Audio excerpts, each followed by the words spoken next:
Om Shochanamra. I would like to deal with an issue, and that is, or rather, it was a question that does everybody need to worship? Can we do without worshipping? And my answer to that was that whether you know it or not, everybody worships, especially those who claim not to believe in God, because you end up subordinating yourself to somebody or something or an ideology. Those are the people who become ideologically possessed, or a person or a cult, and you're worshipping. You're not consciously worshipping.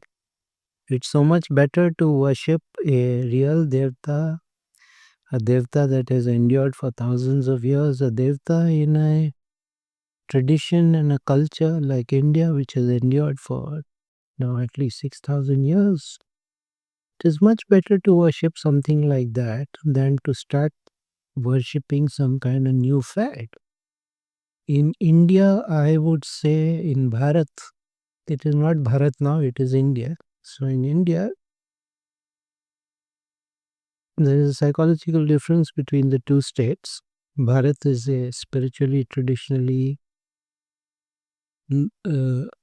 spiritually and traditionally rooted state of existence, and India is a dhobika kutta place, na Hindustani ghar ka, na vilayati ghat ka.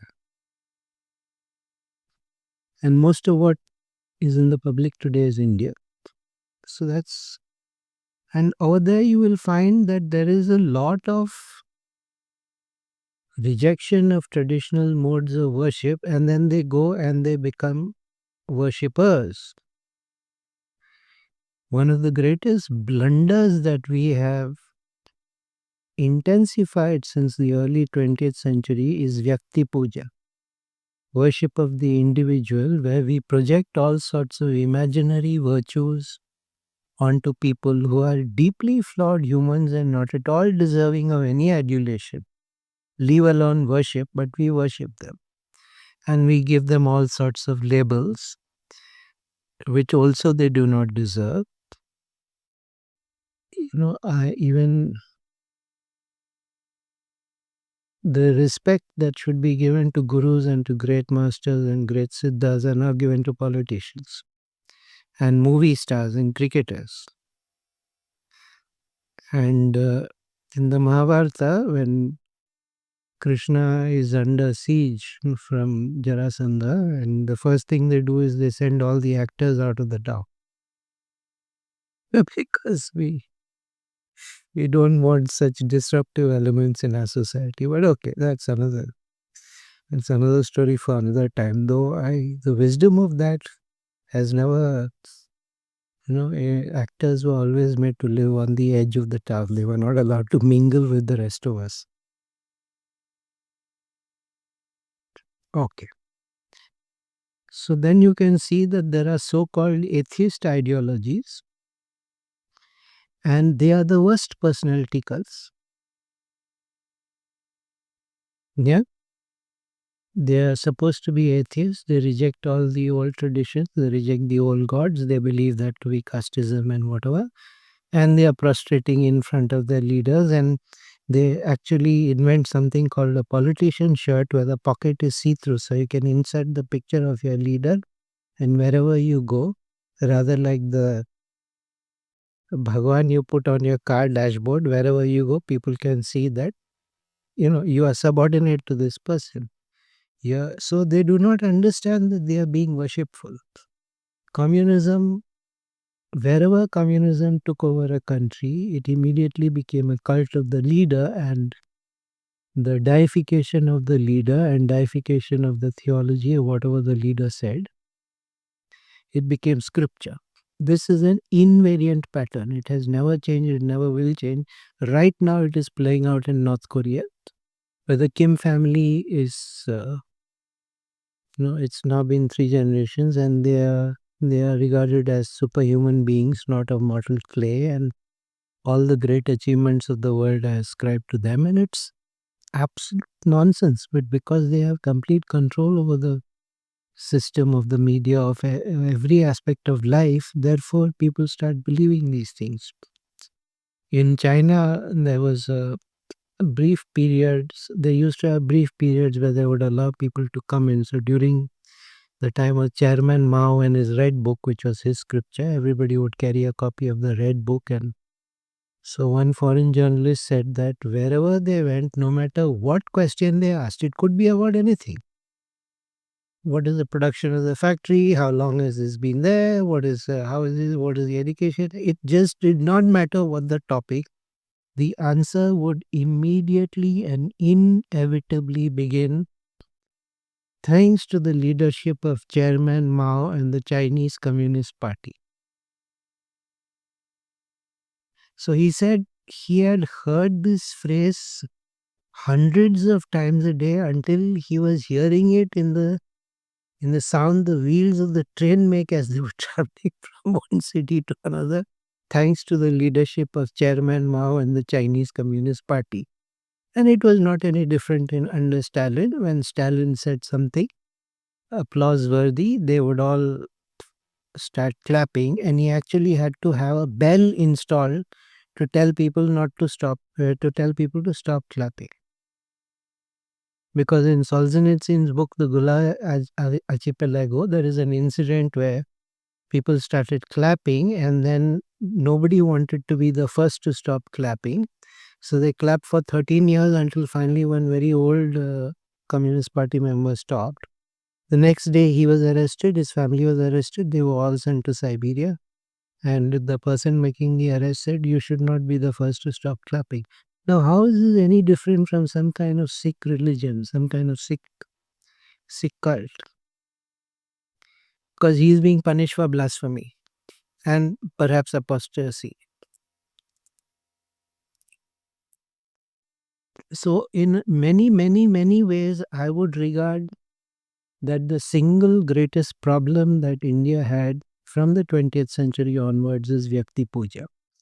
And it is not any one religion or any one community that practices it. Everybody practices it. Everybody thinks our Vakti puja is valid, the others are being foolish. And that is also human nature. But the point is, you will find something to worship. If you don't worship the divine, if you don't worship proper devtas, that's a proper devta. It's a very old and very strange and very eerie, but it's a proper devta. And hell of a lot powerful and authentic. Whereas people are accepting spurious substitutes and elevating them to a position of adulation and worship, and they are well, you can see the results for yourself. And so all politics has become about cultism. It has become about my infallible leader, whereas versus your infallible leader. It plays out everywhere the same. The cult of personality, the cult of worship, the cult of diehards. It was there. I mean, the very word chauvinism comes from a person called Chauvin who refused to believe that Napoleon could be defeated. The emperor can know. So there have always been people, but they were always correctly understood as people with a few marbles missing. But today, that is the nature of all discourse. Everything is about fierce commitment, and you cannot deviate in any way. If you criticize, you are a traitor, you are a jachan, you are, there are. So I think this is something quite sad for a people that created yoga. This is not an appropriate attitude. Worship is only for the devtas. Worship should not be for anything else. Worship should only be for the actual adhyatmic beings. And however, and in one sense, the best secular take on this was by the famous commencement speech by David Foster Wallace called "This is Water." I urge everybody to look it up. It is one of the best commencement speeches ever made.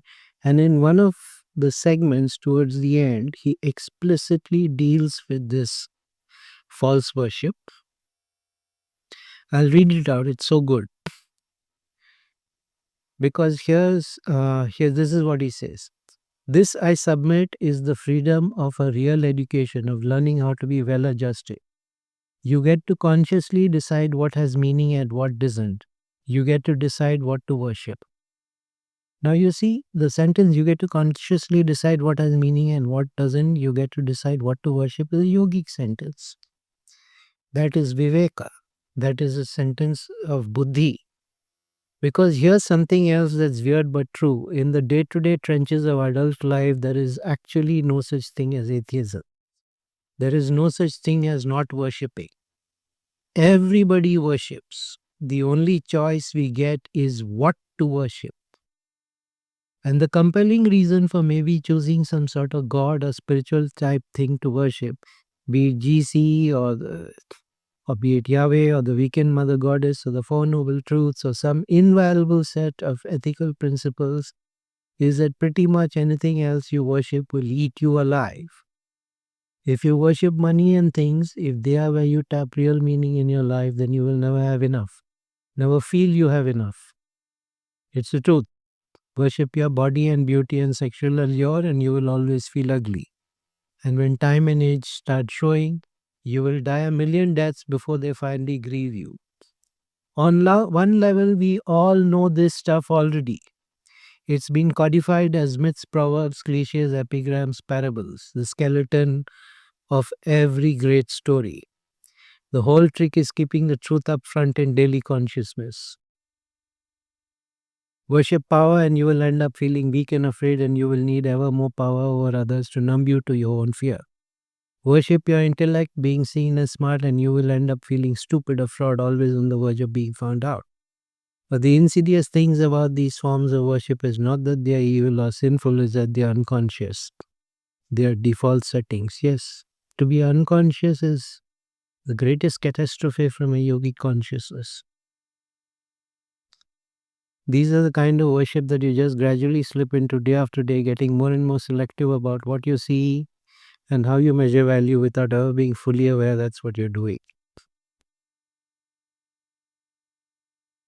So he carries on and then he says, the really important kind of freedom involves attention and awareness and discipline and being able to truly care about other people and to sacrifice for them over and over in myriad petty, unsexy ways every day. That is real freedom, that is being educated and understanding how to think. The alternative is unconscious, the default setting, the rat race, the constant sense, knowing sense of having had and lost some infinite thing. So it's beautiful. Like I said, please go and read the whole thing. It's a magnificent speech by a hugely talented man. He was, of course, a deeply flawed man himself, but perhaps that is why he understood that we need to choose what we defer to, we need to choose what we submit to, we need to choose what we put unquestioning faith in. And to me, that is Nataraja. Everything is Nataraja of Chidambaram. He is my rock, my anchor, my whole basis of existence. That is what I worship. So the question is, we need to ask ourselves, what do we worship and is it worth worshipping? And are we indulging in behavior that without our knowing it has become worship of something that is unworthy of worship? Or some person or some philosophy or some belief that is unworthy of worship?